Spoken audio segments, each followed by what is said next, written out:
လုံးမင်္ဂလာပါရှင်မြတ်စွာဘုရားရှင်ဤကိုရိုရိုင်းနှုတ်ကပတ်တော်မှတဆင့်ထုတ်ပေါ်ဝတ်ကြားတော်မူခဲ့တဲ့ဇနီးဘတ်တော်လာကောင်းခြင်းမင်္ဂလာအဖျားတို့ကိုအစံတစိုက်တင်ဆက်ပေးနေတဲ့ရနဝင်းမြမ channel မှာပြန်လေးကြိုဆိုလိုက်ပါရရှင်စခုတင်ဆက်ပေးမယ့်အကြောင်းအရာလေးကတော့မဟောတထဒုက္ခမေဤစီထွေးတရားစီရင်ခံဖြစ်ပါတယ်ပိုင်ရှင်အစနဲ့အတူကိုဝဲကြရခတ်အောင်ညှိခုံနေကြသည်ပစ္စည်းတစ်ခု၏ပိုင်ဆိုင်မှုပြဿနာကိုမျက်မြင်သက်သေမရှိဘဲမြည်သို့အမှန်တရားဖော်ထုတ်မည်နေလောဘဇောဖြင့်သူတော်ဘာပစ္စည်းကိုမိမိပစ္စည်းဟုပြောင်းလဲညာနေသူ၏လက်ကွက်ကိုပညာရှိမဟောတထာကထိုးထွန်းဉာဏ်ဖြင့်မြည်သို့ပညာပေးဖြည့်ရှင်ခဲ့သည်ကိုအဆုံးထိလိုက်ပါကြည့်ရှုပေးကြပါအောင်ရှင်ရှိခါကမိမပြိုလေးတူသည်ဝါခင်းပစ္စည်းတစ်ခုလုံးအဆောင်အဖြစ်နေထိုင်သည်သူမသည်အလွန်ဝရိယရှိုံမြမကလက်ရာကလည်းအလွန်တည်တတ်သည်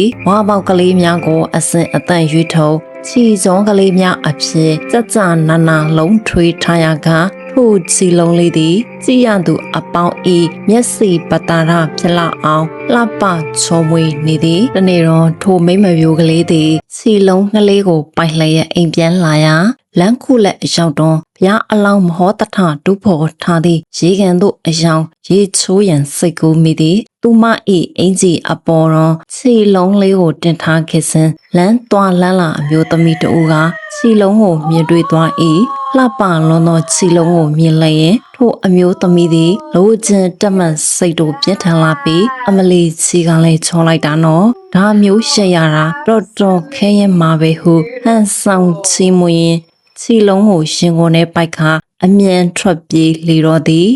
ရေချိုးပြီးပြန်တက်လာသောပိုင်ရှင်မလေးသည်မိမိပစ္စည်းကိုမိမတယောက်ယူသွားသည်ကိုတွေ့သဖြင့်လိုက်လံတောင်းရမှအပြင်းအထန်အငင်းပွားကြလေသည်တခိုးမကလည်းအလျှော်မပေးပဲ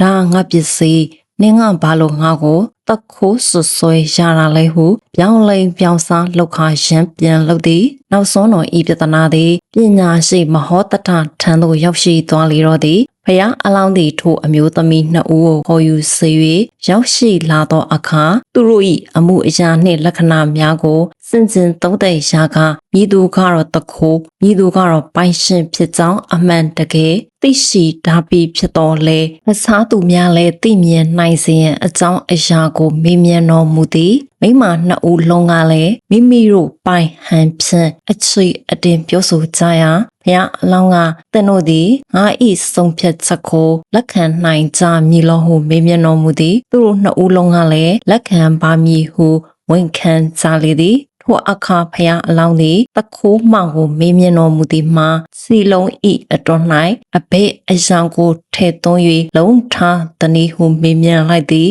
ထိုအခါတခိုးမကအရှင်သာဝါစိတ်ကိုထဲ၍လုံးထားပါသည်ဟုဖြစ်ဆိုသည်ထို့နောက်ပိုင်ရှင်အမျိုးသမီးကိုမေးမြန်းတော်မူရာအရှင်သာတဲစိတ်ကိုထဲ၍လုံးထားပါသည်ဟုပြေကြားလေသည်ဖယားအလောင်းသည်ပရိသတ်များအားထိုစကားနှစ်ရက်ကိုမှတ်သားစေပြီးနောက်စီလုံးကိုဖွင့်ကြည့်စေရာတဲစိတ်ကိုတွေ့ရှိလေသည်ထိုအခါတခိုးမသည်မိမိ၏လိန်ညာမှုကိုမငြင်းနိုင်တော့ပဲအမှန်ကိုဝန်ခံရလေသည်ဘုရားအလောင်းသည်တခိုးမအားသင့်တော်သောအဆုံးအမများပေးကပြန်လော်လိုက်လေသည်ဤဖြစ်ရက်ကိုမင်းကြီးထံလျှောက်ကြားကြရာမင်းကြီးကလည်းတိဏကအမတ်ကြီးနှင့်တိုင်ပင်တော်မူသည်တို့ရတော့တိဏကအမတ်ကြီးသည်အမှန်ကိုမဖော်ထုတ်နိုင်သဖြင့်မင်းကြီးကထမှန်စုံစမ်းစေကြလောဟုသာအမိန်ပေးတော်မူရင်သည်ဤကဲ့သို့ဖြစ်ရသည်ဘုရားအလောင်းမဟောတထဤဉာဏ်ပညာထက်မြက်မှုကိုပြသသောမင်္ဂလာတည်းဖြစ်ပေသည်အပေါ်ယံအသွန်တရံကိုသာအတူယူနိုင်တော်လဲအတွန်းစိတ်နှင့်လှုပ်ရသည်အစစ်အမှန်ကိုလိန်ညာ၍မရကြောင်းဤတာရကကတသိပြနေသည်မတရားမှုဟုသည်ခိုင်လုံသောလက်တွေ့စသက်ချက်နှင့်ထက်မြက်သောဝိပန်ပိုင်းခြားဉာဏ်အောက်တွင်ဘေးသောအခါမှပုံကွေရွှေမရနိုင်မှာနောက်ထပ်ဗီဒီယိုအသက်တနိုင်သိရအောင်ဒီ channel လေးကို subscribe လုပ်ပြီးအားပေးခဲ့ဖို့ဖိတ်ခေါ်ပါရရှင်ကြည့်ရှုသူများလည်းတာယာချမ်းမြေ့သောနေ့အတိုင်းကိုပိုင်ဆိုင်နိုင်ကြပါစေ